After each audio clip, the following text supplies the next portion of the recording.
Okay hello everyone, welcome to my YouTube channel again. सिर्फ last 48 hours में India की economy में बहुत बड़े चेंजेस आए हैं। देखते ही देखते रुपी प्रेशर में आ गया और आरबीआई को बिलियंस ऑफ डॉलर्स जो है वो मार्केट में डालने पड़े। स्टॉक मार्केट में हैवी वोलेटिलिटी देखी गई और ऑयल के प्राइसेस दोबारा से बढ़ गए और इसी के साथ इंडिया में एआई इन्वेस्टमेंट का बूम शुरू हो गया है। तो आज हम कवर करेंगे हर वो इम्पोर्टेंट इकोनॉमिक अपडेट जो कि हमें पिछले 2 दिनों में देखने को मिली है। तो स्टार्ट करते हैं दोबारा से वही टॉपिक, रुपी पर प्रेशर। सबसे बड़ी न्यूज़ यही रही कि इंडियन रुपीस जो है डॉलर के मुकाबले काफ़ी वीक हुआ दोबारा से। रुपी ऑलमोस्ट 97 रुपीज़ पर डॉलर के पास पहुंच गया है। यहाँ तक कि रुपीस को बचाने के लिए आरबीआई को मार्केट में इंटरव्यू नहीं करना पड़ा। रिपोर्ट्स के अकॉर्डिंग तो आरबीआई को 2 से 3 बिलियन डॉलर सेल करने पड़े रुपीस को बचाने के लिए। अगर रुपी अभी भी वीक होता है तो पेट्रोल और महंगा हो सकता है। जैसा कि मैंने पिछली वीडियो में बताया था कि आपका इंपोर्ट महंगा हो सकता है, इलेक्ट्रॉनिक्स महंगे हो सकते हैं, आप जो चीजें रोजमर्रे में यूज कर रहे हो वो सारी चीजों पे इफेक्ट पड़ सकता है। इन सब चीजों का सिर्फ 2 ही मेन रीजन है, ग्लोबली ऑयल के प्राइसेस का बढ़ना और हमारे यहाँ से जो फॉरेन इन्वेस्टर्स हैं उन्होंने अपना पैसा ऑलरेडी निकाल लिया है। यही 2 रीज़न हैं जो कि ये चीज़ें हमें फेस करने को मिल रही हैं। अब बात करते हैं आरबीआई के बिग डिसीजन की। मार्केट एक्सपेक्ट कर रहा था कि आरबीआई अब इंटरेस्ट रेट्स बढ़ा देगा इन सब चीज़ों के बाद, लेकिन आरबीआई ने क्या किया? आरबीआई ने अग्रेसिव रेट हाइक अवॉइड करने का सिग्नल दिया सबको। ये डिसीजन क्यों इंपॉर्टेंट है? बिकॉज पहली चीज़, ये लोन बोरोअर्स के लिए बहुत ज़्यादा अच्छा है, बैंक के लिए सबसे ज़्यादा पॉजिटिव थिंग है। एंड सबसे बड़ी मेन चीज़, थर्ड थिंग, कि ये इंडियन इकोनॉमी को सपोर्ट करता है।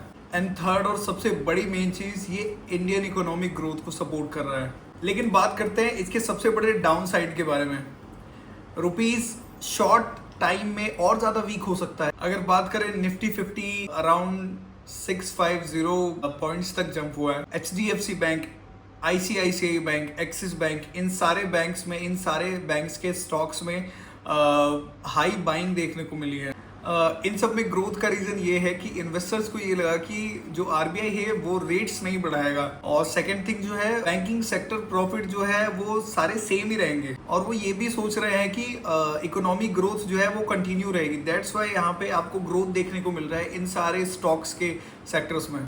लेकिन सबसे बड़े हेडेक की बात करूँ तो हमारा ऑयल प्राइस ही है जो सबसे बड़ा हेडेक है। बिकॉज मिडल ईस्ट की टेंशन की वजह से हमारे सारे ऑयल प्राइस ऑलरेडी ऊपर जा चुके हैं और भी जाने की संभावना है, जो कि रिपोर्ट्स के हिसाब से अगर देखा जाए तो 110 रुपये पर लीटर तक जाने की संभावना है एज एन ऑयल्स की।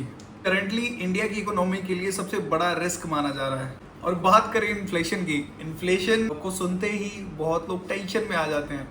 बिकॉज अगर बात करें लोअर मिडिल क्लास की और मिडिल क्लास की भी, तो उनको किसी चीज़ के लिए 10 बार सोचना पड़ता है। अगर हम आइडिया लगाएं या कैलकुलेशन करें इस बात का कि अगर एक इंसान को इंडिया के 50 रुपए का इन्फ्लेशन देखने को मिल रहा है अगर वो प्रोडक्ट बाय कर रहा है, तो अगर पूरे इंडिया के पीपल का हम कैलकुलेशन लगाए उस 50 से, तो अभी की जो पॉपुलेशन है इंडिया की वो है 149.09 करोड़। अगर हम इसको मल्टीप्लाई करते हैं 50 रुपीज़ के साथ, ओनली 50 रुपीज़ के साथ, तो हमारा आंकड़ा बैठता है सीधा 7,254 करोड़ रुपए तक का। ये आंकड़ा कोई छोटा मोटा आंकड़ा नहीं है, ये बहुत बड़ा अमाउंट है जो कि पर डे अगर 50 रुपये से भी कोई इंसान इन्फ्लेशन फेस कर रहा है तो उसको ऐसे चुकानी पड़ रही है, इंडिया को देना पड़ रहा है। ये इंडिया का पैसा है। क्या इंडियन इकोनॉमी अभी भी स्टिल स्ट्रॉन्ग है?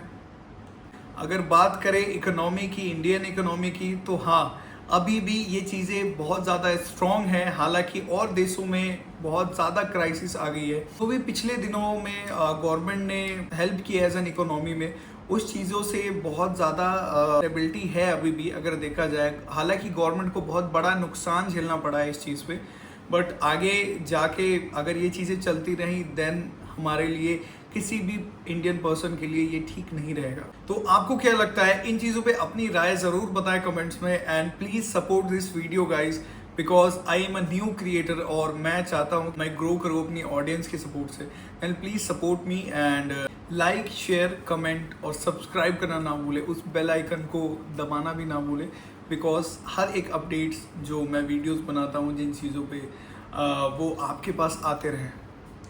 जल्दी ही दोबारा ऐसी ही चीज़ों पे अपडेट्स लाता रहूँगा आप लोगों के लिए। भूल मत जाना। तब तक के लिए थैंक यू, बाय बाय।